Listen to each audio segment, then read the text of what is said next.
Indonesia natijah min nataij Tarim.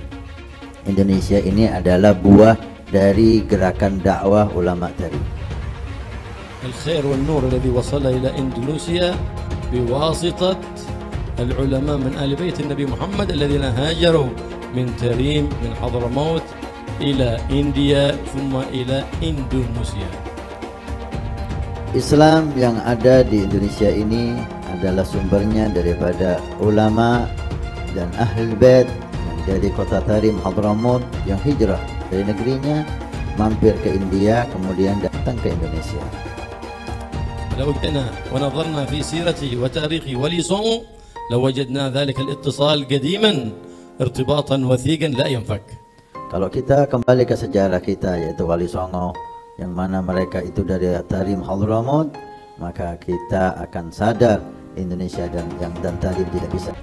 Berapa biaya dapat sertifikat Habib Mar? Kayaknya bisa buat sandang pangan jadi Habib.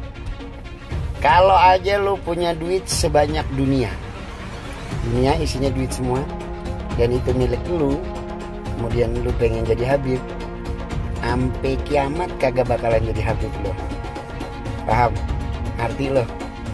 Sampai kiamat kagak bakalan jadi Habib. Kalau nggak percaya, berapa duit yang lo punya, coba lu bayar. Kalau bisa hebat lo. Kagak bakalan bisa. Emang ono yang sono 5.000 10.000 dapat sertifikat unyil. Saya tantang bahwa nasab Ba'alawi ini sahih. Saya tantang untuk berdiskusi dan membawa dalil-dalil kesahihan itu. Saya yakin mereka tidak akan bisa untuk membawakannya. Mana dalilnya yang menyatakan bahwa Ubaidillah sebagai anak Ahmad? Mana dalilnya bahwa Ahmad bin Isa itu dia pindah ke hijrah ke Yaman? Mana dalilnya bahwa Ahmad bin Isa pernah ada di Basrah? Mana dalilnya bahwa Ahmad bin Isa punya anak namanya Ubaid, kemudian Ubaid punya anak namanya Alwi, Alwi punya saudara namanya Jadid? Tidak ada. Cari dalilnya kalau punya dalil. Bahwa saya Habib derajatnya lebih tinggi, bahwa saya Habib lebih mulia, bahwa bagaimanapun buruknya saya, maka saya tetap yang memberi syafaat kepada kalian semua. Jadi surga dan neraka itu sangat bergantung pada apakah saya meridhoinya atau tidak. Ada di kalangan para habaib itu yang sampai mengatakan bahwa bahkan ketika ada orang yang ahli maksiat, ketika dia tidak taat formulasi agama, dia tetap bisa masuk surga dengan jalur VVIP kalau mencintai golongan kami dan lain sebagainya. Sebenarnya betulkah sih nggak sambung nasab Ba'lawi ini? Betul Pak, nasab Ba'lawi ini tidak tersambung, dan saya sering ditanya apakah bertanggung jawab nanti di akhirat. Saya katakan berulang-ulang, saya bertanggung jawab di akhirat bahwa Ba'lawi ini bukan turun Nabi secara ilmiah. Itu kitab saya itu sampai berapa itu yang menerangkan tentang Ba'lawi putus. Ada kiai yang gak mau baca kitab saya katanya. Kalau baca berarti udah tahu. Nanti kalau udah tahu katanya kita harus mengakui bahwa Ba'lawi bukan cucu Nabi gitu. Ada yang begitu. Makanya dia gak mau baca katanya kitab saya itu. Kenapa sih dia masih kekeh ingin diakui sebagai turun Nabi? Apa sih enaknya gitu kan? Haplog grupnya saja itu sudah melenceng, tapi masih kekeh ingin disebut sebagai turunan Nabi. Ketika kitab nasab tidak ada yang mencatat mereka, kenapa mereka masih mau ngaku turunan Nabi? Ketika kitab sejarah sama sekali tidak mencatat nama-nama leluhur mereka, kenapa mereka masih mau mengaku sebagai keturunan Nabi? Orang-orang yang mengaku keturunan Nabi ini memang mendapatkan privilege tertentu dari masyarakat. Ba'alawi penjajah spiritual, ya, kebab al-ngedabrus, waduh, penjajah orangnya VOC. Ba'alawi rungkat, Masya Allah, satu Habib gila lebih mulia dari anjing gila. La ilaha illallah. Kalau berisik dengan suara Habib, azanin aja, tawain aja. Ya, kemunkaran itu wajib dicegah. Cara nyegahnya apa? Kalau ente punya HP, balas pakai komentar yang baik, dakwain. Saya nggak nyuruh caci maki, nggak dakwain. Ente harus sunnah wal jamaah, bukan? Kalau sunnah wal jamaah itu percaya karomah. Nih dalilnya, buktinya Sabul Kahfi itu wali, bukan nabi, tapi terjadi keajaiban dan seterusnya. Itu udah diajarin, udah tahu ilmunya, pakein, sampein. Video si iblis Roma, setan akhir zaman. Kamu bilang apa tadi? Jangan sampai kita dijajah oleh manusia berjubah.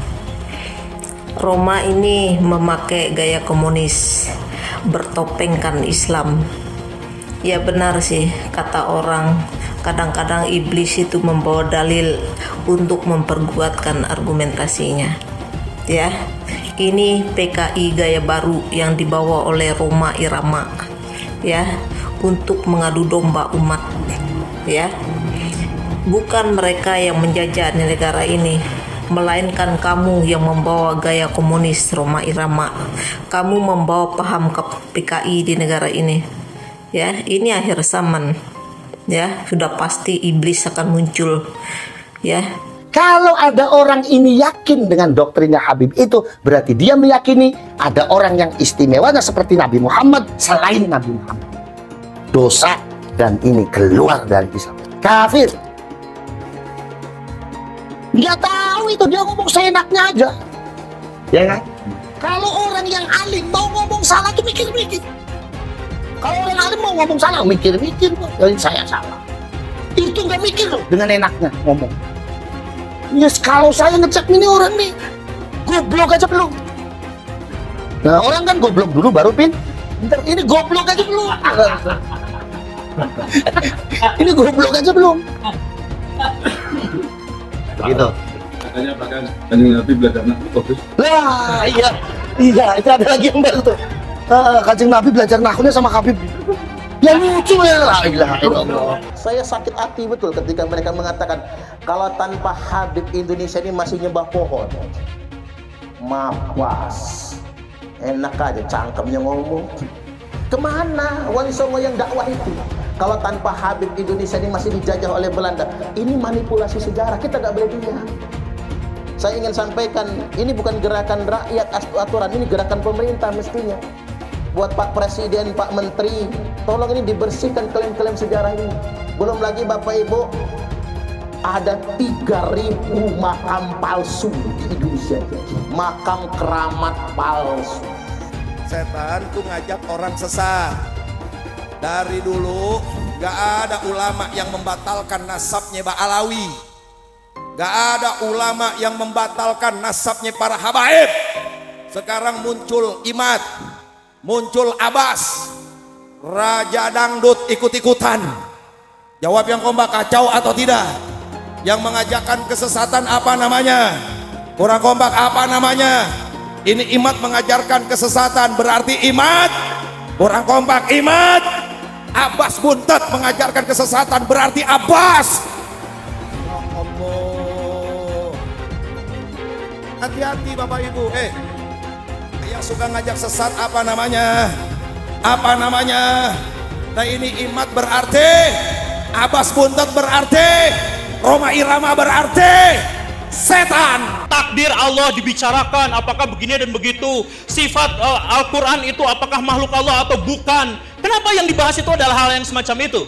Detik ini ketika saya sedang ngomong di sini, ada orang-orang Cina yang sedang bikin komputer komputer kuantum. Dan kalau misalkan itu sudah mewujud, maka mereka bisa menguasai dunia. Di Jepang dan di Korea sekarang sedang bikin nanoteknologi. Amerika Serikat sedang mengembangkan AI. Coba saya tanyakan, perintah Allah adalah untuk membahas hal-hal seperti itu, mengkaji hal-hal seperti itu, mengkaji ayat-ayat kauniyah, membahas tentang ciptaan-ciptaan Allah. Tapi kita tidak melakukan seperti itu. Yang kita lakukan adalah membahas tentang Allah, tentang takdir, tentang perbuatan Allah. Lalu kita klaim sama-sama, kamu masuk neraka. Itu kan gitu kan kita tuh sekarang tuh kan. Itu perbuatan-perbuatan Allah, tapi malah kita yang mengklaimnya. Kamu masuk neraka, kamu masuk surga, kamu selamat, kamu tidak selamat, dia syahid. Tahu dari mana itu? Itu kan perbuatan-perbuatan Allah, tapi itulah yang jadi bahan perdebatan kita. Perdebatan kita di ruangan ini sekarang. Taubat kalian semua. Itu leluhur kami Al-Faqih Muqaddam. Mi'raj satu malam 70 kali. Rasulullah sallallahu alaihi wasallam hanya diizinkan Allah mi'raj ke Sidratul Muntaha seumur hidup 1 kali. Ketika ada orang mengatakan bahwa moyang kami bisa mi'raj satu malam 70 kali, ini telah merendahkan Rasulullah, telah menghina Rasulullah sallallahu alaihi wasallam. Ada lagi berita-berita khurafat. Leluhur kami kalau tidak malu sama Allah dapat memadamkan api neraka cuma dengan kelingking. Menghina Nabi sekarang menghina Allah subhanahu wa ta'ala. Banyak lagi cerita seperti itu. Leluhur mereka semuanya wali, bisa nurunkan emas dari langit. Yaman itu negeri paling miskin di Timur Tengah. Bagaimana kita percaya dia bisa nurunin emas dari langit? Nah, ini membuat satu faktor menguatnya saya, keraguan saya tentang apa iya cucu Nabi ini kayak begini. Dari 3 disiplin ilmu ini, menurut sejarah, menurut ilmu nasab, menurut ilmu filologi, menurut ilmu DNA, maka muncullah hakul yakin bahwa Ba'alawi bukan keturunan Nabi Sallallahu Alaihi Wasallam. Mitos tentang kesucian Habib di Indonesia perlahan runtuh. Bila semula para Habib seperti Rizik Syihab atau Bahar Smith dipercaya sebagai manusia suci yang harus dipercaya dan diikuti perintahnya, rasa hormat terhadap para Habib pun perlahan memudar. Di beberapa daerah saat ini berulang kali terjadi pembongkaran makam Habib Keramat. Pembongkaran makam ini adalah bagian dari gejala lebih besar pembongkaran kepalsuan tentang Habib sebagai keturunan Nabi Muhammad. Para Habib di Indonesia tidak bisa dianggap sebagai keturunan Nabi Muhammad. Para Habib seperti Habib Rizik Syihab atau Habib Bahar Smith justru melanggar ajaran Islam. Sudah saatnya masyarakat Indonesia tidak lagi percaya pada mitos-mitos tentang Habib sebagai keturunan Nabi yang suci. Habib Bahar berkata, satu Habib lebih utama daripada 70 kiai. Yang ngomong bukan Bahar bin Smith. Itu saya lagi buka kitab, bukan lagi ceramah. Saya lagi ngajar santri, biar santri ini tahu Thariqah Ba'alawi syarifun wahidun, satu Habib afdal min 70 aliman, lebih utama daripada 70 alim. Kita lihat sedih sekarang di media sosial, ya Allah. Kalau ada ulama, ada Habib, ada kiai bicara tentang karamah wali, dipotong, diolok-olok, diejek-ejek, dibilang halu, dibilang khurafat. Andai kata ada bicara karomah wali-wali Allah mendapatkan sesuatu yang ajaib, yang dahsyat, yang di luar nalar, itu memang bisa terjadi. Jangan juga ente ingkar. Kalau wali punya karomah menurut keyakinan Ahlussunnah wal Jamaah, namanya karomah wali itu ada, fakta, nyata. Wa man nafaha, siapa orang yang menafikan karomah wali, apalagi dia ejek-ejek, sampai dibilang khurafat, sampai dibilang halu, fan bilang kalamah, buang jauh-jauh ucapannya. Ulama menolak Habib, bilang ulama menolak Islam. Tidak percaya pada Habib berarti tidak percaya Habib itu cucu Nabi lah begitu. Maka itu sama saja dengan tidak percaya kepada Islam. Lama-lama akan tidak percaya pada Islam. Apakah Allah dalam Al-Quran pernah mengatakan bahwa Habib ini cucu Nabi? Sehingga kalau tidak percaya kepada Habib itu cucu Nabi, itu kita sama dengan tidak percaya kepada Allah. Tidak ada. Ketika membela nasab para habaib ini, minimal ada narasi-narasi ilmiah yang diungkapkan. Termasuk juga Ustadz Ar-Raji Hasim, Ustadz Ar-Raji Hasim, Ustadz Abdul Somad, Ustadz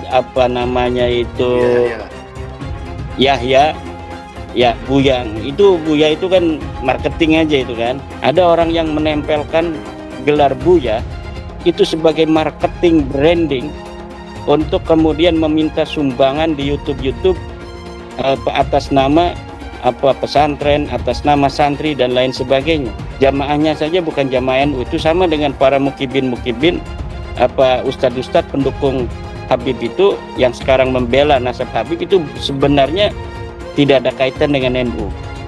NU menolak khilafah. Ustadz Abdul Somad ini pendukung khilafah.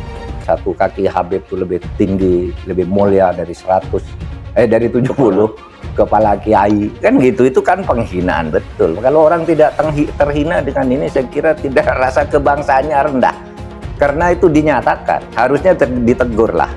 Habib itu meskipun mabuk, berzina, itu jangan dimarahi. Karena kalau Habib itu pasti masuk surga. Nah, yang begitu itu membodohi bangsa Indonesia. Habib gila pun, kalau turun Nabi gila sekalipun tidak apa-apa itu masuk surga, kan gitu. Kalau kayak Indonesia tuh apa? Kamu kan kalau tidak ada Habib, kamu nyembah batu kan? Masa iya begitu? Saya ini tidak tahu ya sejak kapan munculnya Habib ini sebagai kelas sosial yang tinggi gitu ya. Baklawi kalau bagi saya bukan gitu ya, bukan turunan Nabi, karena dari filologi jelas ya, kemudian dari histori jelas, kemudian juga DNA yang terakhir itu. Belajar sama satu Habib, sama ukurannya belajar dengan 70 kiai, sama ukurannya belajar dengan 70 kiai, gitu loh Nabi. Satu Habib, walaupun Habibnya jahlun, maksudnya bodoh kata Iwa, walaupun Habibnya jahlun, maksudnya bodoh kata Iwa, itu ukurannya perbandingannya amat 70 kiai yang alim. Itu ukurannya perbandingannya amat 70 kiai yang alim. Perbandingannya. Sayyidul Imam Faqihil Muqaddam di dalam manaqib sejarah hidup beliau diceritakan bahwa Al-Imam Faqihil Muqaddam adalah orang-orang yang besar, beliau adalah orang-orang yang hebat. Bahkan diceritakan beliau pernah mi'raj, saudara-saudara, bertemu dengan Allah dalam satu hari 70 kali, saudara-saudara. Bertemu dengan Allah dalam satu hari 70 kali, saudara-saudara. Kalau aku tidak malu kepada Allah Ta'ala, maka neraka jahanam itu akan aku matikan. Kalau aku tidak malu kepada Allah Ta'ala, maka neraka jahanam itu akan aku matikan. Al-Hamid ngeluarin rantai emas dari langit. Wah. Keramatnya Al-Hamid tuh, ngeluarin rantai emas dari langit sampai ke bumi. Lagi ngobrol sama kakaknya Al-Muhdhar nih, Syekh Umar Muhdhar. Ayo wahai Syekh Umar Muhdhar, dilihat keramatannya, nurunin rantai emas dari langit sampai ke depan dia. Ini Habib Syekh Umar Muhdhar ketawa doang. Dia bilang sama adiknya, Al-Hamid, coba lihat tuh paling atas siapa? Gak tahu ada Syekh Umar Muhdhar megangin rantai dari atas. Beliau angkat tangan kepada Allah Subhanahu wa taala sambil mengatakan, ya sama subbil laban walad Abdullah dakhal adan. Wahai yang menciptakan langit, yaitu Allah, turunkan hujan susu. Turunkan hujan susu. Dihujani apa? Susu. Subbil laban, hujankan susu. Walad Abdullah dakhal adan, karena saya anaknya bapak saya Habib Abdullah bin Abi Bakar mau masuk ke kota ini. Gak lama dari selesai doanya beliau langsung hujan susu. Masya Allah. Ada muridnya Habib Salim Jindan namanya Abdurrahman. Nih Bang Maman, kalau kita panggil Bang Maman. Bang Maman ini sholatnya berantakan. Bang Maman ini maksiatnya luar biasa, ibadah kocar kacir. Habib Salim Jindan dikabarin sama muridnya, Beb, Maman meninggal. Sebelum ditutup, habis beliau tulis, ditaruh ke kertas, beliau bilang, Man, gue tahu lo ibadahnya berantakan, tapi lo cinta sama dzurriyyat Nabi Muhammad, ikhlas dari dalam hati. Nanti kalau malaikat munkar nakir datang nanya pertanyaan kubur, jangan lo jawab, Man, lo kasih surat dari gue, lo masuk surga tanpa hisab. Umat Islam mulai gaya, mulai mengkoreksi Habibnya, mulai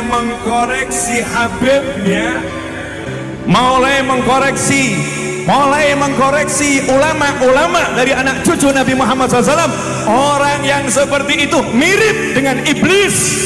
Orang yang seperti itu mirip dengan iblis. Sudah dijelaskan, orang yang mati bawa benci sama keluarga Nabi, bukan hanya umat Nabi dia keluar, saudara. Bukan hanya keluar dari umat Nabi, sampai dia keluar dari agama, keluar dari Islam, saudara sekalian. Artinya apa? Tidak ada kesempatan mendapatkan pertolongan dari baginda Nabi Muhammad. Man ahabbahum ahabbahallah. Siapa yang cinta dengan keluargaku para habaib, dzurriyyat Nabi Muhammad, ahlul bait Nabi, maka dia akan dicintai oleh Allah. Wa man abghadahum abghadahallah. Siapa yang benci kepada keluargaku, maka dia juga akan dibenci oleh Allah Subhanahu wa taala. Rasa kebanggaan saya terhadap Indonesia itu ternodai oleh sikap-sikap beberapa habaib dan para pejuang Indonesia itu diremehkan. Misalnya cerita bahwa proklamasi kemerdekaan Mei 17 Agustus itu karena bisikan Habib tertentu kepada Bung Karno, itu kan tidak pernah ada dalam cerita itu. Tidak ada Habib, cerita Habib ini tidak pernah ada di dalam sejarah, kecuali dulu menjadi Usman Yahya itu menjadi muftinya Belanda yang mengharamkan kita melawan Belanda. Justru itu Habib yang jelas itu tertulis dalam sejarah. Kalau Habib berbisik ke Bung Karno kapan? Dan tidak pernah ada cerita itu. Nah kok sekarang lalu Habib, lalu para pejuang dihabibkan semua kan? Diponegoro, siapa lagi? Imam Bonjol. Wah itu kebanggaan orang Jawa loh, Diponegoro itu. Lalu dihabibkan. Habib dari mana? Limited edition ini. Muka-muka impor. Kalau lo kan muka lokal. Hidung pesek, pipi tembem. Mata belok. Persis kayak celengan Semar. Sekarang ada disebut hal rame, dibicarain di TikTok. Saya punya kakek yang beri jelek-jelekin, Habib Utsman bin Yahya. Dia bilang antek Belanda. Zaman dulu itu Belanda luar biasa loh. Habib Utsman punya langkah. Beliau memang dalam kitabnya Manhajul Istiqamah ada membahas untuk tidak ada pemberontakan, tapi bacanya yang jelas, jangan cuma pas garis itu aja. Itu di situ disebutkan. Bahkan bukan cuma Habib Utsman, dulu almarhum Kiai Haji Hashim Asy'ari juga begitu. Bahkan bukan cuma Habib Utsman, dulu almarhum Kiai Haji Hashim Asy'ari juga begitu. Dulu almarhum Kiai Haji Hashim Asy'ari juga begitu. Ada namanya Kapiten Patimura. Kapiten Patimura ini adalah sosok kiai besar dari Maluku. Nama aslinya adalah Kiai Haji Ahmad Lusi. Memiliki pondok pesantren besar di Maluku, Indonesia bagian timur. Al-Habib Ali bin Abdurrahman Al-Habsyi Kuitang, beliau yang memfatwakan ketika tanggal 17 Agustus Soekarno membacakan teks proklamasi mendeklarasi daripada kemerdekaan di Indonesia. Beliau di hari Jumat itu, ba'da Jumat beliau fatwakan, sekarang saya fatwakan setiap tanggal 17 Agustus wajib pasang bendera merah putih di rumah-rumah kalian. Siapa yang nyuruh? Itu fatwa Habib Ali bin Abdurrahman Al-Habsyi Kuitang. Bendera merah putih, siapa yang memberikan instruksi kepada Bung Karno untuk membuat bendera merah putih sebagai bendera Indonesia? Itu adalah fatwa Al-Habib Idrus bin Salim Al-Jufri Palu Al-Khairat. Lambang negara Garuda, siapa yang buat? Al-Habib Asy-Syarif Hamid Al-Gadri dari Pontianak, keluarga baginda Nabi Muhammad. Lagu 17 Agustus, Pramuka, lagu syukur, siapa yang buat? Al-Habib Husin Al-Mutahhar dari Semarang, dzurriyyat baginda Nabi Muhammad. Jadi Anda jangan berpikir, ini habaib di Indonesia jasanya apa? Banyak, itu yang baru kecatat. Itu yang baru ketahuan. Masih banyak lagi daripada keluarga Nabi Muhammad yang tidak mau masuk buku karena perjuangannya ikhlas karena Allah dan Rasul. Siapa Imam Bonjol? Semua pasti bilang pahlawan. Betul apa enggak? Imam Bonjol pahlawan Indonesia bukan? Pahlawan nasional bukan? Sekarang siapa namanya Imam Bonjol? Al-Habib Muhammad Syahabuddin. Beliau habaib dari kalangan bin Syahab. Imam Bonjol itu bin Syahab, masih daripada kakeknya Habib Rizik, saudara sekalian. Itu keluarga daripada Nabi Muhammad, keturunan Sayyiduna Muhammad. Habib Rizik guru de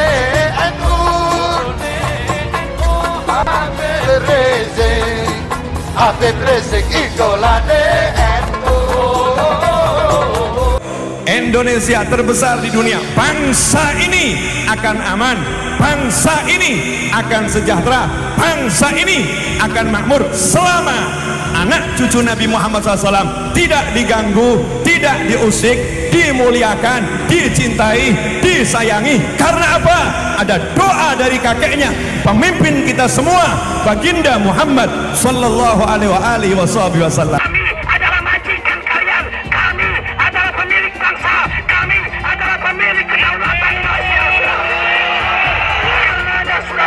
Hai teman-teman, tahun ini adalah tahun yang bagus untuk trading di market kripto, terutama Bitcoin dan kripto lainnya.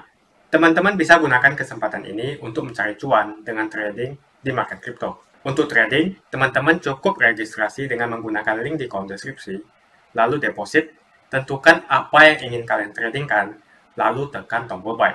Sesimpel itu. Jika ada pertanyaan, teman-teman bisa hubungi WhatsApp di kolom deskripsi. Saya juga mau mengajak teman-teman untuk bergabung di komunitas trading yang ada di kolom deskripsi. Di sana saya akan memberikan sinyal trading yang bisa teman-teman ikuti. Seperti biasa, kalau kamu suka dengan video ini, jangan lupa komen, klik like, dan subscribe. Bahwa Rizik salah dan dia wajib dipenjara, itu sudah suatu keharusan.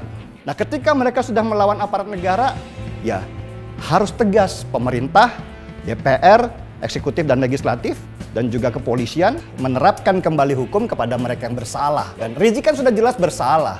Kalau dia nggak masuk penjara atau dia nggak menjadi tersangka, ya berarti ada yang salah dengan situasi ini.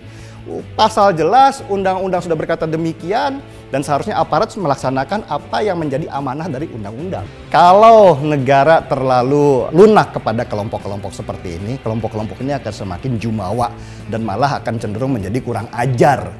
Mereka akan menganggap bahwa yang mereka hadapi itu adalah aparat-aparat yang cemen, yang tidak mungkin akan menindak mereka karena mereka punya massa. Dan itu mereka dapatkan pada waktu 2016 di acara 212, 411 itu, bahwa mereka punya 8 juta massa. Dan mereka selalu merasa bahwa kalau mereka diapa-apakan, maka umat Islam, kan begitu mereka bahasanya, umat Islam yang 8 juta ini akan berada di belakang mereka. Model-model framing seperti ini kan yang harus mulai diberantas oleh polisi. FPI seperti ini jangan dibikin besar. Yang terjadi, kalau kemudian terjadi penyerangan anggota-anggota FPI kepada aparat, itu sebenarnya berhubungan dengan kebebasan yang mereka dapatkan dulu. Cuman kan yang harus kita pahami, bahwa kelompok radikal ini tidak tumbuh dalam waktu semalam atau 2 malam. Ya, mereka muncul kembali sesudah era reformasi. Mereka lebih besar lagi ketika difasilitasi, bahkan diberikan dana bantuan sosial supaya mereka tetap diam. Tetapi yang mereka lakukan adalah menyebarkan diri mereka ke banyak elemen-elemen negara, mulai pendidikan, pemerintahan, dan segala macam. Nah, ketika mereka sudah melawan aparat negara, ya harus tegas. Ini bukan tindakan kejahatan, yang dilakukan kepolisian itu adalah menegakkan hukum. Ya, bagaimana supaya hukum ini bisa kembali berpijak ke arah yang benar. Siapapun orang yang menghalangi para aparat untuk melakukan tugasnya, maka aparat berhak menindak mereka dengan aturan-aturan yang ada. Penjemputan paksa adalah sebuah cara yang harus dilakukan polisi untuk menegakkan aturan yang ada. Kalau menurut peraturan atau SOP di dalam kepolisian, untuk menangkap seseorang seperti Rizik ini kan perlu dilakukan pemanggilan pertama, pemanggilan kedua, dan pemanggilan ketiga itu biasanya dilakukan dengan penjemputan paksa. Nah, SOP inilah yang dulu dijalankan, sehingga ini bukan kemudian dibilang bahwa aparat itu tidak tegas, tidak bisa langsung asal main tangkap saja. Ada proses-prosesnya. Nah, sesudah pemanggilan kedua, pemanggilan ketiga, dan Rizik tidak datang, mau tidak mau dia harus dijemput paksa dengan cara apapun. FPI bisa saja selesai. Karena ya kita lihat, yang bisa menjadi pemersatu FPI dan kelompok-kelompok ormas radikal yang berbaju agama ini, sementara ini hanya Rizik Syihab. Belum ada yang menggantikan dia. Sesudah 411, 212 di tahun 2016, 2017, 2018, 2019 kan mereka udah semakin lama semakin kecil, ya kan? Nah, ini kan berbahaya buat mereka, karena ketika mereka semakin lama semakin kecil, ikatan-ikatan di antara mereka longgar, apa yang harus mereka jual lagi? Makanya kemudian simbol-simbol itu mereka pelihara melalui baliho, melalui beberapa pesan campaign dan segala macam, supaya Rizik tetap dianggap sebagai imam besar yang akan menyatukan mereka semua. Mereka loh ya, bukan saya dan bukan kita. Ketika Rizik masuk penjara, ini yang ditakutkan Rizik sebenarnya. Dia udah nggak bisa lagi bersuara untuk menyatukan mereka. Saya nggak tahu ya kasus-kasus lainnya apakah akan dibuka kembali atau tidak. Tetapi lebih baik kita menghadapi kasus yang ada sekarang ini. Nah, inilah yang ditakutkan oleh Rizik. Kalau kemudian dia masuk penjara, maka tidak ada lagi simbol-simbol di luar untuk menyatukan mereka. FPI semakin mudah dilemahkan oleh aparat, dan bisa jadi di dalam FPI juga semakin terpecah oleh dua kepentingan. Orang-orang yang ingin menggantikan tugasnya Rizik di FPI. Menjadi imam besar itu kan enak, fasilitas ada semua, mulai duit ya, mulai kekuasaan, mulai segala macam kemudahan ada. Dan salah satu kunci daripada bagaimana intoleransi dan radikalisme itu bisa berhenti, itu adalah ekonomi. Ketika dia sudah membangunkan infrastruktur, dunia pendidikan sudah dia baguskan, maka orang hanya akan berpikir bagaimana meningkatkan ekonomi dan taraf hidup mereka supaya lebih sejahtera. Bagaimana cara mereka kompetisi dengan dunia global sehingga mereka menang. Inilah yang tidak diharapkan oleh kelompok-kelompok yang berbaju agama ini, yang selalu memelihara orang-orang bodoh dengan baju agama untuk kepentingan mereka pribadi. Orang jangan pintar, kalau orang pintar tidak akan mungkin ikut mereka. Jadikan media sosial itu sebagai media untuk mencerdaskan kita. Jangan kita malah menjadi bodoh dengan adanya media sosial ini, dengan men-share hoax, dengan tetap fanatik. Oi, Cina udah sampai ke bulan, bahkan sudah bikin matahari buatan. Kita kok masih sibuk dengan masalah ini cucunya Nabi lah, ini ulama yang harus dijaga lah, ini segala macam ya kan. Pikirkan bagaimana ekonomi kalian, karena kalau kalian bodoh, kalau kalian miskin, kalian akan lebih mudah untuk dimanipulasi oleh mereka-mereka yang berbaju agama untuk kepentingan mereka sendiri. Kita nggak usah berpikir dulu bahwa nanti bagaimana Rizik kalau kemudian di penjara semakin besar atau apa. Tetapi yang harus kita lihat sekarang bahwa Rizik itu harus memenuhi peraturan-peraturan yang ada. Kalau dia melanggar berarti harus ada sanksinya, yaitu hukumannya harus dia terima. Itu dulu, clearkan. Bahwa Rizik salah dan dia wajib dipenjara, itu sudah suatu keharusan. Habib-habib ini sering sekali menggelar aksi unjuk rasa yang dinamakan sebagai aksi bela rakyat. Rakyat yang mana yang kamu bela? Lagian tujuan dari demo itu untuk mendesak Presiden Jokowi untuk turun dari jabatannya. Yang jelas dalam video tersebut, Hanif Alatas meneriakkan bahwa dia adalah majikan. Warga yang pribumi dikatakan sebagai budak oleh Habib dari Yaman. Cek dulu dong apakah kamu memang Habib asli. Para pengikut dan umatnya lebih parah lagi. Mau saja dijadikan budak oleh Hanif Alatas. Pribumi harus bangkit. Jangan mau lagi diinjak-injak oleh Arab Yaman yang ngaku-ngaku sebagai Habib. Saya mengajak para pribumi untuk bangkit. Memiliki jiwa nasionalisme, rasa persatuan, dan kesatuan yang tinggi. Jangan mau lagi dikibuli oleh orang-orang seperti Bahar Smith dan Rizik Syihab yang ngaku-ngaku sebagai Habib. Kebangkitan pribumi ini merupakan langkah untuk mengajak rakyat Indonesia memiliki kesadaran agar mampu memperjuangkan Indonesia untuk tidak menjadi budak bangsa lain, terutama Arab Yaman. Orang-orang seperti Bahar dan Rizik Syihab, mereka ngaku-ngaku sebagai Habib. Bisa saja mereka Habib palsu, karena tidak ada pembuktian cek keturunan bahwa betul mereka adalah keturunan Nabi. Jangan terus mengibuli masyarakat dengan menjual nazab. Jual nazab untuk mengumpulkan pundi-pundi rupiah dan kaya raya dengan mengibuli masyarakat. Lihat si Bahar dan si Rizik. Dari miskin jadi kaya. Bahar Smith yang dulunya tidak punya mobil sekarang mempunyai banyak koleksi mobil-mobil mewah. Kalau mobilnya dijual semua, mungkin mencapai hingga puluhan miliar. Yang menjadi pertanyaan, apakah dia membayar pajak? Lalu dari mana penghasilan miliarannya itu? Dengan ceramah dan menjual ayat, si Bahar Smith bisa membeli mobil mewah yang harganya miliaran. Coba cek pajaknya. Apakah dia membayar pajak? Tidak pantas seorang mengaku cucu Nabi, tapi kelakuannya tidak ada kesopanan sama sekali. Ada juga murid dari Bahar Smith yang mengatakan satu Habib bodoh sama dengan 70 Kiai Alim. Mau sampai kapan bangsa Indonesia mampu dia menahan diri dan membiarkan bangsanya sendiri dihasut, diadu domba, diperdaya dan diperalat, bahkan diperbudak oleh manusia-manusia keturunan Yaman yang notabene pendatang dan belum jelas juga Habib asli atau bukan. Disuruh lakukan cek keturunan, dia takut, gak berani. Berani tidak mereka yang ngaku Habib itu melakukan tes untuk membuktikan mereka betul keturunan Nabi? Kalau para Habib tidak berani melakukan tes, jangan disanjung-sanjung.